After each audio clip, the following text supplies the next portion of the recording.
Feliz Navidad, Merry Christmas, Happy New Year from Kiss. Feliz Navidad, Happy New Year, Merry Christmas from Kiss. Ho, ho, ho! I'm wishing everybody a really Merry Christmas, a Happy New Year. Someone stole Santa? That does not rock!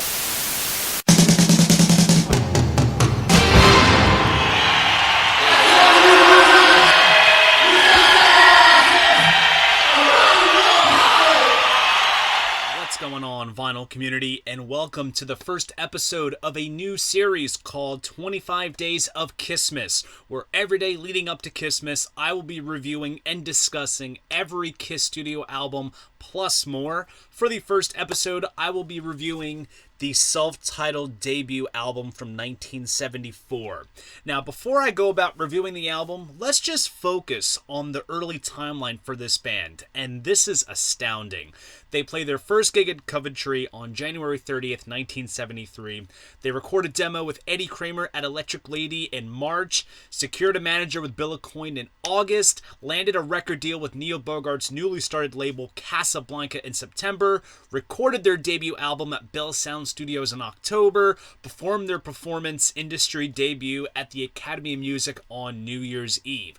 All of this happened in just 1 year, and that is unheard of for a lot of bands in this day and age. So the turnaround of all these events is quite astonishing, and to consider this album was recorded amidst all of these great things happening is indicative of the road that was bound to be paved for these guys.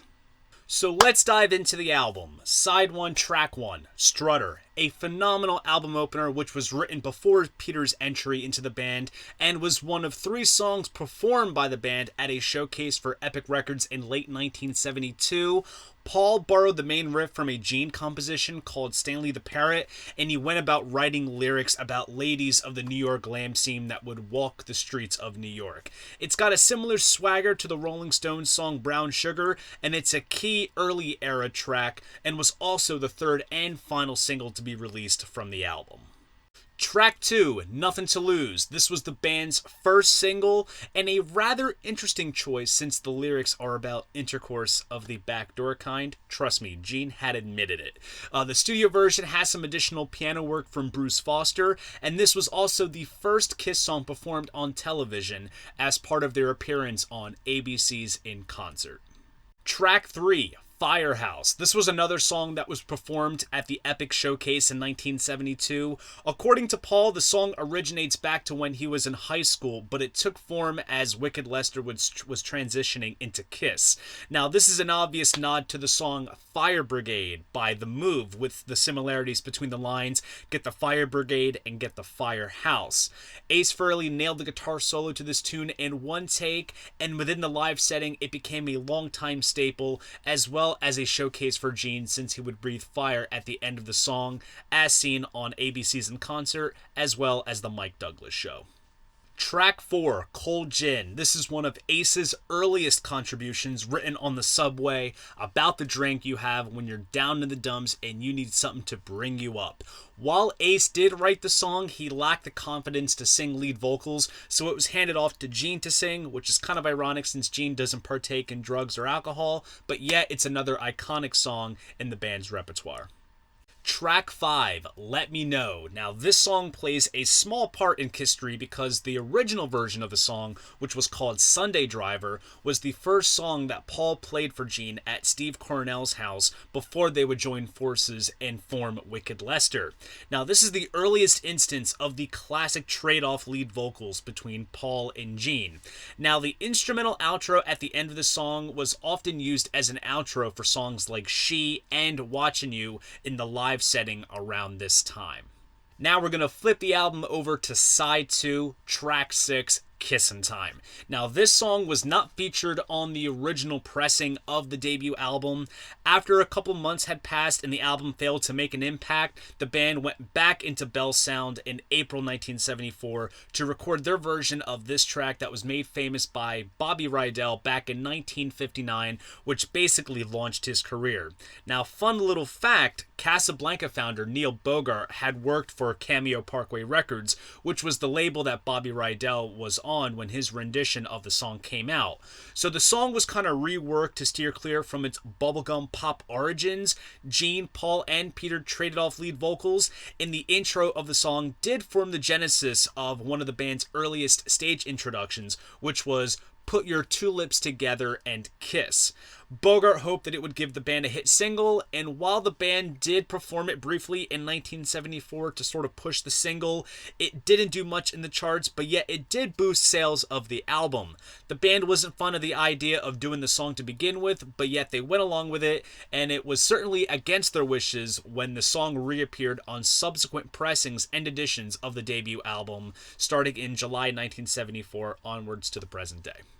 Track 7, Deuce. This was the other of 3 songs that were performed at the Epic Showcase in 1972, and it holds even more poignancy in history since it was the first song Ace played with the band during his audition in December that year, and it went on to become the band's opening stage number for years to come.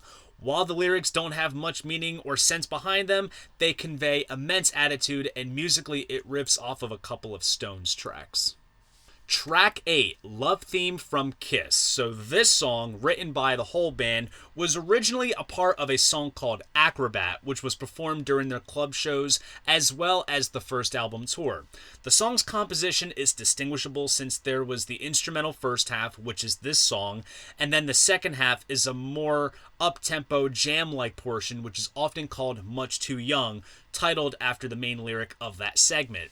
Now, it's safe to speculate that Acrobat was recorded in full during the recording sessions for the album, but for reasons unknown, it was decided to cut the piece in half and use the instrumental portion for the album.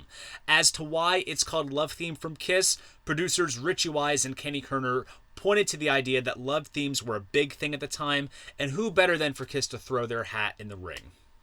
Track 9, 100,000 Years. An intriguing track co-written by Gene and Paul about time traveling and returning 100,000 years later.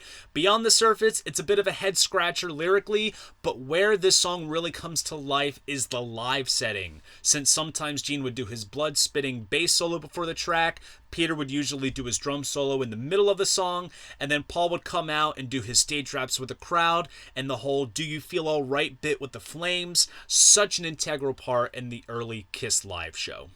Track 10, Black Diamond, starts out with some beautiful acoustic 12-string guitar and a vocal from Paul. Peter taps the band in, the song kicks into overdrive, and Peter sings lead on this phenomenal track about the New York street life. The song shifts into 3/4 time with Ace's solo, and the song wraps up with a repeated A chord. Now in the live setting, where the song meets its bombastic potential with the levitating drums and bombs going off, which usually wrapped up the live show in true Kiss fashion, on record, the A chord is repeated as the tape is slowed to where it creates this sort of droning sound effect. Now, I did a video where I ranked the Kiss studio catalog, and while the video is 3 years old, I still stand firm on my ranking, so as a point of reference, I would rank the debut album at the number 2 spot. This album literally plays like a greatest hits. It has many early classic tracks that the band still plays to this day, and debut albums are very much a make or break album when it comes to an artist's evolution. It either gets the ball rolling or provides a point where they can improve. In this case, this is a solid starting point for any new fan, and it's simply one of the best debut albums of all time. So there you guys go. That is the first episode of the 25 Days of KISSmas series. Stay tuned tomorrow for the second episode, and you can already guess what's coming next. If you enjoyed this video, please go ahead, give it a like, and subscribe to the channel. See you guys in the next video, and most importantly, keep the records spinning. And children listen to hear sleigh bells in the snow.